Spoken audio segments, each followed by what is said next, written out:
नमस्कार, lead India के इस वीडियो में आपका बहुत बहुत स्वागत है। दोस्तों, लिव इन रिलेशनशिप के बारे में बहुत चर्चाएं होती है और आजकल तो ये भी देखा गया है कि कई मैरिड कपल भी दूसरे लोगों के साथ में लिव इन में रहते हैं और वो पहले पुराने रिश्ते से डिवोर्स नहीं देते हैं।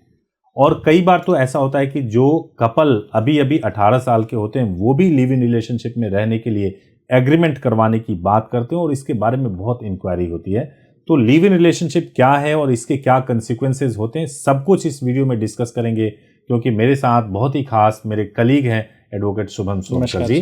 आपका बहुत बहुत स्वागत है जी, बताइए। तो मेरा पहला क्वेश्चन ये है कि क्या दो बालिग लोग अपनी मर्जी से लिव इन में रह सकते हैं? बिल्कुल रह सकते हैं, फंडामेंटल राइट है। हमारा आर्टिकल 21 कहता है कि आप अपने पसंद के किसी भी व्यक्ति के साथ में रह सकते हैं और कोई रिस्ट्रिक्शन नहीं है। तो क्या इसके लिए लिव इन एग्रीमेंट बनवाना जरूरी होता है या बिना लिव इन एग्रीमेंट के भी रहा? देखिए, लिव इन एग्रीमेंट बनवाना बहुत जरूरी होता है, क्योंकि अगर आप लिव इन एग्रीमेंट बनवाए बगैर अगर आप साथ में रहते हो और जब आप रिलेशनशिप में रहोगे और कोई भी प्रॉब्लम हो जाए, जैसे किसी वजह से आप दोनों का ही रिश्ता टूट जाए, आप दोनों अलग अलग रहने लगो, तो हो सकता है रेप का केस कर दिया जाए। कोई बच्चा हो जाए तो बच्चे के राइट्स का क्या होगा। अगर आप लोगों ने कोई एसेट्स परचेज किया है, कपल ने कोई एसेट्स परचेज किया है, तो उसका डिवीजन कैसे होगा। तो बहुत ऐसी सारी चीजें होती हैं जो एग्रीमेंट के माध्यम से कंट्रोल की जा सकती है लॉफुली। अगर आप विदाउट एग्रीमेंट जाकर के रहने लगेंगे और कुछ भी दिक्कत हुई तो उसके कंसिक्वेंसेस बहुत, जैसे आप वॉर में चले जाओ विदाउट बुलेट प्रूफ जैकेट पहने हुए तो गोली आएगी, लगेगी और आपकी जान चली जाएगी। ठीक उसी तरीके से आप लिव इन में रहना चाहते हैं और विदाउट एग्रीमेंट रह रहे हैं तो वो आपके लिए बहुत ही खतरनाक है। ठीक है, मेरा यहाँ पे एक और क्वेश्चन आता है कि कुछ क्लाइंट्स हमारे पास ऐसे भी होते हैं जो बोलते हैं कि लड़की घर से निकल चुकी है, उनकी शादी कहीं जबरदस्ती कराई जा रही है। तो उस मैटर पे जब लड़की हमारे पास है कि कंप्लेन हो जाती है, पीछे से पेरेंट्स कंप्लेन करा देते हैं, पुलिस दबाव बनाने लग जाती है और हम फिर भी साथ रहना चाहते हैं, तो हमें यहाँ पे कैसे प्रोटेक्शन मिल सकती है? देखिए, ऐसा होता है, ये आप सिनेरियो बात कर रहे हैं कि लड़की की एज 18 साल पूरी हो गई है, 18 साल और लड़के की एज भी 18 साल की है और ये दोनों घर से निकल गए, शादी तो कर नहीं सकते। कारण उसका ये है कि लड़के की एज अभी 21 ईयर। बिल्कुल सही कहा आपने। तो देखिए, इसमें क्या है कि आप प्रोटेक्शन ले सकते हैं। आप सबसे पहले लिव इन एग्रीमेंट बनवा सकते हैं और लिव इन एग्रीमेंट बनवाने के बाद से आप हाई कोर्ट से प्रोटेक्शन ले सकते हैं जी।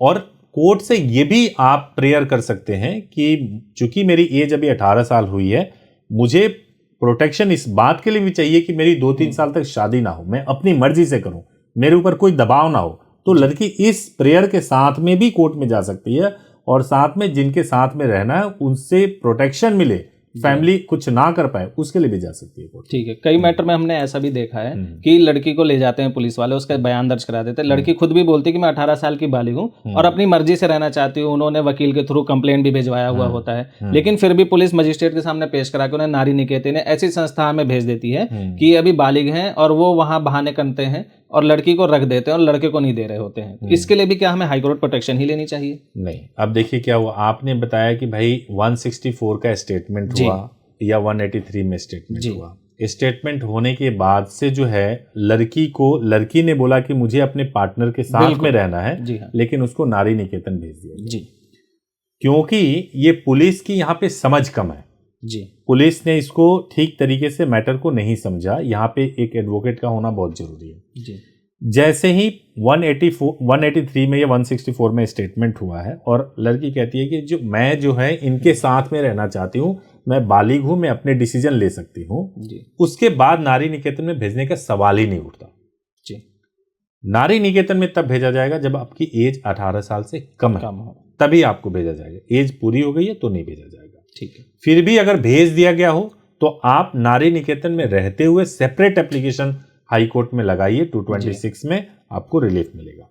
ठीक है, मेरे साथ में यहाँ एक क्वेश्चन और है कि अगर दो लोग साथ रह रहे हैं, लिव इन में रह रहे हैं और उन्होंने आपसी प्यार में, आपसी समझ में एक दूसरे को सिंदूर भर के शादी कर ली कि अपने आप को कि हम आगे जाके शादी करेंगे, तो क्या ये चीज मान्य होगी? क्या ये विवाह कंसिडर किया जाएगा? हिंदू सप्तपदी के हिसाब से हिंदू मैरिज एक्ट में सिंदूर लगाने को शादी नहीं कहा जाता है। शादी करने की कुछ एलिजिबिलिटी बताई गई है, वो जब तक मीट नहीं होता है तब तक आपकी शादी मान्य नहीं होती है। ठीक है, जिसमें सबसे पहला चीज है एज कंप्लीट होना चाहिए। एज कंप्लीट होगा, प्रोहिबिटेड में नहीं होंगे, सापिंडा रिलेशनशिप में नहीं होंगे, और फिर आप सप्तपदी करेंगे यानी 7 फेरे लेंगे अग्नि के सामने, तभी शादी वैलिड होती है। ठीक है। यहाँ पे मेरा एक और क्वेश्चन आता है जी। कि अगर पेरेंट्स को पता लग गया कि दोनों बच्चे उनके लिव इन में रह रहे हैं, तो क्या वो जाके पुलिस में कंप्लेन कर सकते हैं इस चीज की? हाँ बिल्कुल, उनका भी अपना राइट है कि वो कंप्लेंट कर सकते हैं, लेकिन उनका कंप्लेंट क्या होगा? उनका कंप्लेंट ये होगा कि मेरी बेटी को, बहन को बहलाया गया है, फुसलाया गया है, किडनैप किया गया है। जी। फिर पुलिस जाएगी, पुलिस कहेगी कि भाई चलो आप मजिस्ट्रेट के सामने स्टेटमेंट दो। मजिस्ट्रेट के सामने स्टेटमेंट हुआ, अब लड़की का स्टेटमेंट सब कुछ है। वहां पे अगर लड़की ने ये बोल दिया कि हाँ जी मुझे सच में किडनैप किया है लड़के ने, जी, सच में मेरे साथ में कोई गलत व्यवहार किया है, तो लड़का जेल जाएगा। लेकिन अगर उसके पास एग्रीमेंट कॉपी होगा कि नहीं जी हम तो साथ में सहमति से रह रहे हैं, तो जेल जाने से बच जाएगा। अच्छा। लेकिन अगर लड़की ने कहा कि नहीं मैं अपनी मर्जी से साथ में रह रही हूं, मुझे कोई दिक्कत नहीं है, मुझे किडनैप नहीं किया गया है, तो भी कोई दिक्कत नहीं होगी, लड़की फिर वापस उसी लड़के के साथ में रहेगी। बट मेरा एक मोरली एक चीज कहना है जी कि देखो अभी आपकी एज 18 साल हुई है, आप फाइनेंशियली पता नहीं स्टेबल हो या नहीं हो, घर से भाग के लिव इन रिलेशनशिप में रहना एक बहुत ही बड़ा कदम है जी। आप इस स्टेप को तभी लो जब आपके पास कोई रास्ता ना हो। ये बहुत आसान नहीं है, सोसाइटी को फेस करना, पुलिस को फेस करना, कोर्ट को फेस करना, फाइनेंशियली अगर आप वीक हो गए तो फिर आप उसके बाद से सिचुएशन को हैंडल करना। तो इसको ध्यान से समझ के अपनी सिचुएशन को एनालाइज करके ही घर से बाहर कदम रखें। ठीक है जी। इसमें जो एडवोकेट्स होते हैं जो लिव इन एग्रीमेंट बना रहे हैं या बाकी प्रोटेक्शन के लिए रहे हैं, एक्चुअल में वकील हमारी हेल्प कैसे कर सकते हैं जब हम इस मूवमेंट में फंसे हों? सबसे पहला हेल्प वो ये करेंगे कि आपको बेहतर कानूनी जानकारी देंगे जी। दूसरा हेल्प ये करेंगे कि आपको एक एग्रीमेंट बना करके देंगे।